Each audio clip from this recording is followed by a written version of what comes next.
Ang sarap ng gising mo sa umaga pagka ganito yung nakikita mo na tanawin. O, diba? Ang ganda. Super late upload at super late voice over na nga tayo for today's video dahil nga itong pangyayaring ito ay last 2023 of July pa to. Ang dami ko ngang video na nakaipon lang na hindi ko na voice over at nai-upload kasi nga busy nga ako. So, tsaka ko na nga nababalikan yung mga videos ko na wala time mag-edit. Tsaka ko na lang ini-edit at bino-voice over pagka may time na ako. So, for today's video nga tayo mga langga ay pupunta kami at maliligo kami sa dagat. Nagbakasyon nga kami dyan sa kapatid ko dyan sa Baler at naisipan naming maligo dyan sa dagat dahil nga malapit lang naman sila sa dagat. Yun, naisipan naming maligo. Yung minsan ka lang makakita ng ganitong tanawin at ng ganitong gandang view. Nakakatuwa at nakaka-excite tingnan, no, yung mga ganitong view. Diba nakakawala ng stress yung mga ganitong tanawin. Kaya maganda din talaga na paminsan-minsan pumapasyal din tayo sa mga ganitong lugar para naman wala yung ating stress sa buhay. Hindi yung puro na lang tayo trabaho. Puro na lang tayo trabaho. Ang hirap din ng puro trabaho lang. Nakaka-stress yun, diba? So, dapat talaga mag-alat din tayo ng time para makabanding din naman natin ang ating pamilya. Hindi yung puro tayo trabaho. So, ayan na nga yung aming pagkain. Sapsuy, ano pa ba yan? Pritong isda. Meron pa kaming mais, pansit, humba. Basta madami-dami din kaming dalang pagkain. At ang pinakaboborito kong dala naming pagkain dyan ay ang kinilaw. Ang sarap talaga ng kinilaw kasi minsan na lang din ako makakain. At dahil nga maliit pa ang aking bunso nung time na yun, isang taon pa lang ata mahigit yung aking anak dyan, kailangan ko ng duyan. Kaya ang aking lolo Temio ay to the rescue ng paggawa ng duyan. Dahil nga pag ikaw isang ina gustong gumala na may maliit na anak, so kailangan mo maging resourceful para makaligo ka. Hindi naman pwedeng pumunta ka dyan at hindi tayo maligo, so maliligo tayo. Hindi pwedeng dyan lang tayo sa gilid-gilid. Kaya kailangan natin gumawa ng paraan para makaligo at maiwanan natin ang ating junakis na maliit kay Lola. Yung kumot na nga lang ng ginawa naming duyan dyan kasi yung duyan namin na talagang duyan ay hindi namin nadala at hindi pa namin nalabhan. At isa pa nga, dyan talaga sanay ang anak ko sa ganyang duyan. Yung kumot na duyan, yung makalumang duyan pa. At ayan nga, papunta na ako sa bihisan at magbibihis na ako at nang makaligo na. Nagmamadali nga ako dyang magbihis dahil nga yung anak ko ay tulog. Alam nyo naman, sakalang makaligo ang mga nanay pag tulog na ang mga anak na maliit. Kaya binilisan ko ng magbihis nang makaligo na. Ang hirap pa naman din ng akin kasi yung akin ay breastfeed pa ako. So pagkagising yan intimano, naghahanap agad ng meme yan pagkagising. So kailangan kong kumilos ng mabilis at maligo ng mabilis para pagkagising ng aking anak ay magme-meme time na din siya. Excited na nga din ako maligo at alam nyo naman, bihira lang makaligo sa dagat. Ayan yung kapatid ko, diba? Kaon. At andyan na nga si Lola Karingkay. Nagbabantay na sa kanyang apo, nag-uugoy na sa duya. Ang mahiwagang kumot. Tapos si Lola. Lola, napatulog ng ano. Matutulog na kasi. Ang lola ng apo. Yun ang gagawin ni Lola. Diba sabi? Anong sabi? Paki-explain, Lola. Ito si Lola. Nagpatulog na naman ng apo. Araw-araw yan. Ginagawa ni Lola. Naman na nagligo si Karingkay. Tapos naman na pagligo si Nicola. Tapos ako na po, maligo na po koron. Okay. Itulog naman na siya. Makaligo na po. Naman na po padede, ana. Ay, nakatulog na di ay. Tulog na dyan in tawon. Kapoy ang ligo. Na mong palangga. Aesthetic ang duyan ni Malunggay. Aesthetic ang duyan ni Nicola. Diba? Dapat pala dinala namin yung baka dito nung... Naigi pa nga.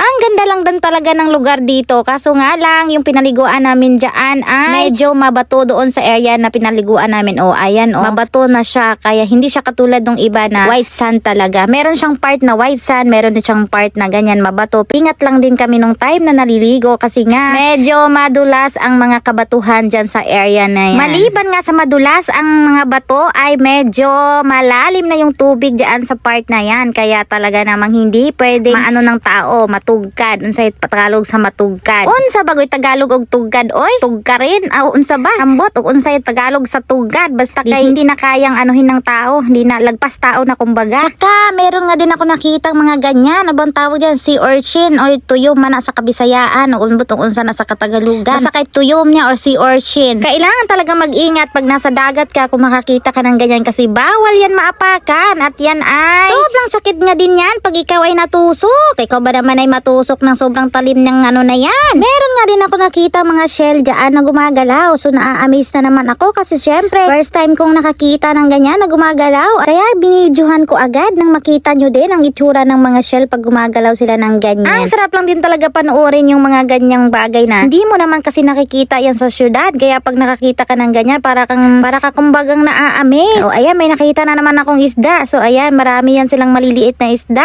Nakulong nga sila dyan sa may tubig kasi nga nag-low tide nung naligo kami. So yung mga maliit na isda na yan naiwan dyan sa may tubig na naipon dyan sa gilid. Kaya ayan, nandyan yan sila, langoy-langoy lang sila. Ang sarap lang din talaga panoorin yung mga ganyang isda na maliit para katuloy naging bata. Para tuloy ako naging bata dyan nung time na yan dahil sinusundan ko sila ng tingin. Ang dami kasi nila dyan, hindi lang makita dito sa video ko kasi yung iba sobrang liit talaga. At yun na nga, nakita ko na yung anak ko, gising na.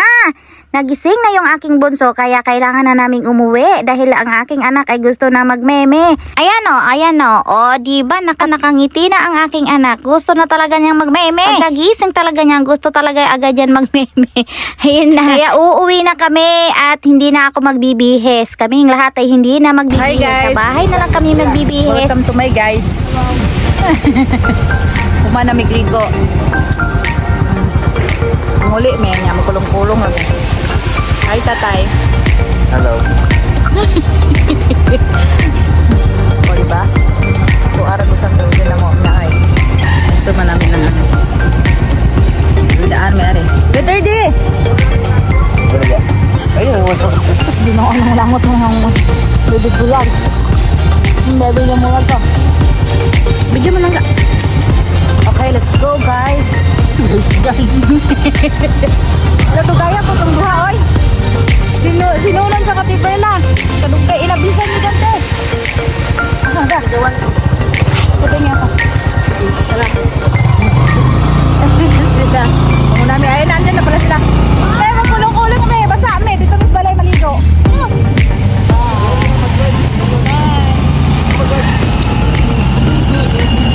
Hawak lang ka.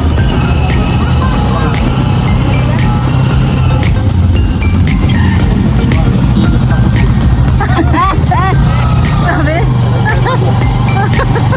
Ako'y.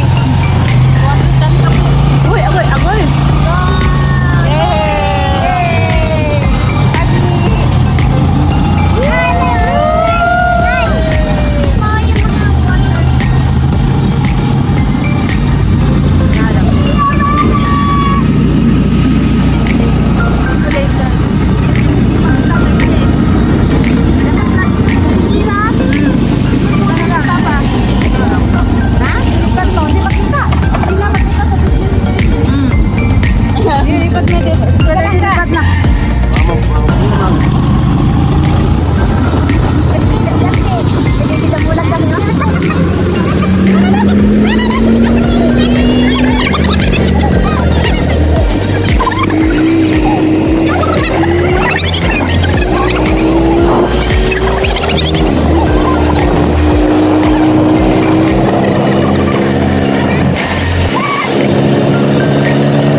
Sumakay doon sa mga ikulong-kulong kasi nga alam nyo naman pag matanda na lamigin na.